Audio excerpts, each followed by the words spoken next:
జిల్లా ఆలూరు మండలం Aluru MRO office ఎదుట నిరసన తెలియజేసిన సిపిఐ పార్టీ నాయకులు అంబేద్కర్ సర్కిల్ నుంచి ఎంఆర్ఓ ఆఫీస్ వరకు సిపిఐ పార్టీ నాయకులు ర్యాలీగా వెళ్లి మండల తహసీల్దార్కు వినతి పత్రం అందజేశారు. అనంతరం సిపిఐ రాష్ట్ర రైతు సంఘం కార్యదర్శి ఆవుల శేఖర్ మాట్లాడుతూ కూటమి ప్రభుత్వం ఎలక్షన్ ముందు పేదలకు ఇళ్ల స్థలాలు ఇస్తామని మాట ఇచ్చి మాట తప్పారు అని, వెంటనే ఇచ్చిన మాట ప్రకారం పేదలకు 3 సెంట్లు స్థలము మరియు ఇళ్లు కట్టుకోవడానికి 5 లక్షల రూపాయలు ఇవ్వాలంటూ డిమాండ్ చేశారు. ఇకనైనా కూటమి ప్రభుత్వం స్పందించి ఎలక్షన్ ముందు ఇచ్చిన హామీలను వెంటనే అమలు చేయాలి, లేదంటే సిపిఐ పార్టీ ఆధ్వర్యంలో రాష్ట్రమంతా నిరసనలు తీవ్రత చేస్తామని వారు హెచ్చరించారు. 5 లక్షల రూపాయలు ఇస్తానని చెప్పేసి హామీ ఇవ్వడం జరిగింది. ఆ హామీని అమలు చేయమని చెప్పేసి ఈ రోజు రాష్ట్ర వ్యాప్తంగా పెద్ద ఎత్తున తహసీల్దార్ కార్యాలయాల ముందు ధర్నాలు నిర్వహించడం జరిగింది. ఎందుకంటే గత ప్రభుత్వంలో వైసీపీ ప్రభుత్వంలో గ్రామీణ ప్రాంతాల్లో సెంటున్నర, పట్టణ ప్రాంతాల్లో సెంటు ఇళ్ల స్థలాలు ఇవ్వడం వల్ల, అది కూడా నివాస యోగ్యానికి అనుకూలంగా లేకపోవడం వల్ల చాలా గ్రామాల్లో చాలా ప్రాంతాల్లో కొండల పక్కన, వాగుల పక్కన, వంకల పక్కన, శ్మశానాల పక్కన ఇళ్ల స్థలాలు ఇవ్వడం వల్ల, లేఅవుట్లు వేయడం వల్ల చాలా మంది పేదలు అటువైపు పోవడానికి కూడా మొగ్గు చూపట్లేదు. కాబట్టి చాలా ప్రాంతాలు ఇళ్ల నిర్మాణం జరగలేదు. కాబట్టి ఈ ప్రభుత్వమైనా ఇచ్చిన హామీ నెరవేర్చాలని చెప్పేసి మేము డిమాండ్ చేస్తా ఉన్నాం. ఎందుకంటే ఈరోజు పేదవాడికి సొంత ఇంటి కళ, మరి ఆ ఇంటి కళ నెరవేరకపోతే ఎంత ఇబ్బంది ఉంటుందో మరి ప్రభుత్వాలు తెలుసుకోవాల్సిన అవసరం ఉంది. మరి ఇప్పటికే 8 నెలలు పరిపూర్తయింది.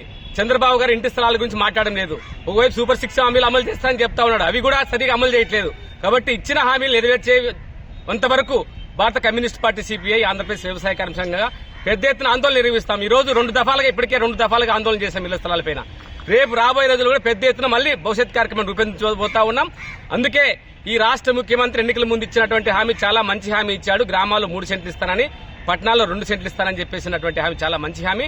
అదేవిధంగా ఇంటి నిర్మాణానికి 4 లక్షల రూపాయలు ఇస్తానని చెప్పడం జరిగింది. అయితే ఇంటి నిర్మాణానికి 4 లక్షలు కాకుండా 5 లక్షల రూపాయలు ఇవ్వాలని చెప్పి డిమాండ్ చేస్తా ఉన్నాం. అదేవిధంగా ఇంటికి అయ్యేటువంటి ఇటుక, సిమెంటు, కడ్డీ ఇవన్నీ కూడా ఉచితంగా ఎంతైతే ఇంటి నిర్మాణానికి అవసరమైతే అవన్నీ కూడా ఉచితంగా ఇవ్వాలని చెప్పేసి నేను డిమాండ్ చేస్తా ఉన్నాం. తక్షణమే ఈ రాష్ట్ర ముఖ్యమంత్రి ఈ ఇళ్ల స్థలాల విషయంలో మొదలు పెట్టాలి. ఎందుకంటే ఫైల్ అన్ని కూడా బయటకు తీయాలి. చాలా గ్రామాల్లో పేదలు, ఇల్లు లేని పేదలు ఉన్నారు. వాళ్ళందరినీ గుర్తించాలి. అర్హులైన ప్రతి కుటుంబానికి ఇంటి స్థలం ఇవ్వాలని చెప్పేసి కోరుతున్నాం. చాలా ప్రాంతాల్లోన భూములు ఉన్నాయి. అయితే భూములు పంచడానికి కూడా ఈ రాష్ట్ర ప్రభుత్వం మనసు రావట్లేదు.